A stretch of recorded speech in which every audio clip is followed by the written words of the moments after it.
Cyberabad commissionerate పరిధిలో దారి దోపిడీల దొంగల ముఠా రెచ్చిపోయింది. డబ్బుల కోసం ఒక యువకుడు అతని స్నేహితుడిపై కత్తులతో తెగబడి దాడి చేసింది. ఒక దశలో ఈ ముఠా యువకుడి వెంట ఉన్న అతని స్నేహితులను కూడా తుపాకీతో బెదిరించినట్లు సమాచారం. ఘటనకు సంబంధించి మరిన్ని వివరాలు మా ప్రతినిధి శ్రీనివాస్ సంఘటనా స్థలం నుంచి అందిస్తారు.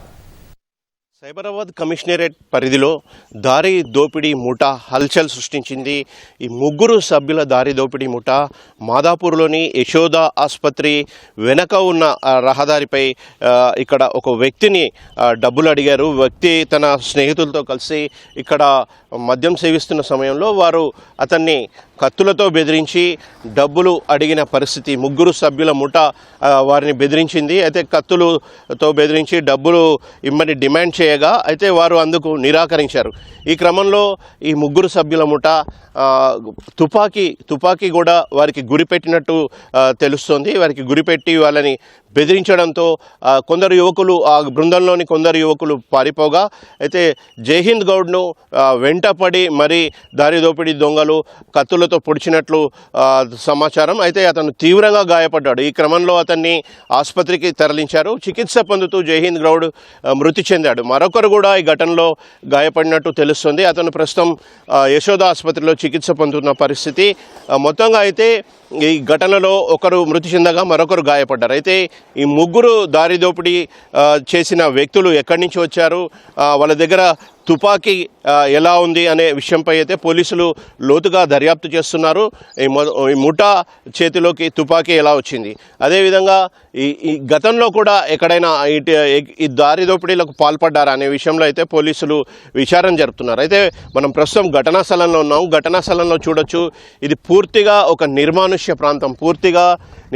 ప్రాంతం. అసలు ఇక్కడికి రావాలంటేనే ఆందోళన చెందుతున్నారు. అంటే స్థానికులు కావచ్చు, ప్రజలు కావచ్చు, ఈ రహదారి గుండా నడవాలంటేనే ఆందోళన చెందే పరిస్థితి.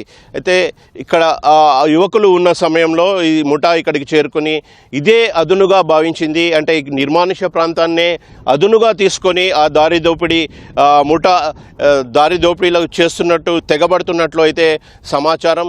ఇదే అదునుగా తీసుకొని ఈ ముఠా ఇంకా ఇటువంటి ఘటనలో ఇంకా ఎక్కడైనా పాల్పడిందా అనే కోణంలో అయితే పోలీసులు దర్యాప్తు జరుపుతున్నారు. అయితే జైహింద్ గౌడ్ తన తల్లి జన్మదిన వేడుకలను జరపడానికి కొందరు స్నేహితులతో కలిసి ఈ రహదారికి వచ్చాడని చెబుతున్నారు. అయితే జైహింద్ గౌడ్ ఈ పుట్టినరోజు వేడుకలు జరుపుకుంటున్న క్రమంలోనే ఆ దారి దోపిడీ ఎవరైతే ముఠా ఉందో వీరు ఈ ఘటనకు అంటే అతనిపై దాడికి పాల్పడడంతో వాళ్ళ కుటుంబ సభ్యులు కావచ్చు, బంధువులు కావచ్చు, అదేవిధంగా స్నేహితులు కావచ్చు, వారంతా కూడా విషాదంలో మునిగిపోయిన పరిస్థితి.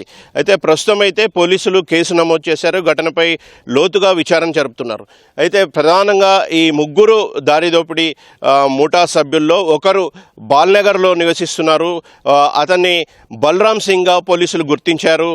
అతని వెంట ఉన్న ఇద్దరు ఎవరు అనే కోణంలో అయితే పోలీసులు విచారణ జరుపుతున్నారు. ప్రస్తుతం వీరి కోసం అయితే పోలీసులు పెద్ద ఎత్తున గాలింపు జరుపుతున్నారు. ఇందుకోసం ప్రత్యేక బృందాన్ని కూడా ఏర్పాటు చేసినట్లు తెలుస్తుంది. మొత్తంగా అయితే పోలీసులు కేసు నమోదు చేసుకుని విచారణ జరుపుతున్నారు. ఇది ప్రస్తుతం అయితే మాదాపూర్ వద్ద తాజా పరిస్థితి. కెమెరామెన్ దేవేందర్తో శ్రీనివాస్, ఈటీవీ న్యూస్, హైదరాబాద్.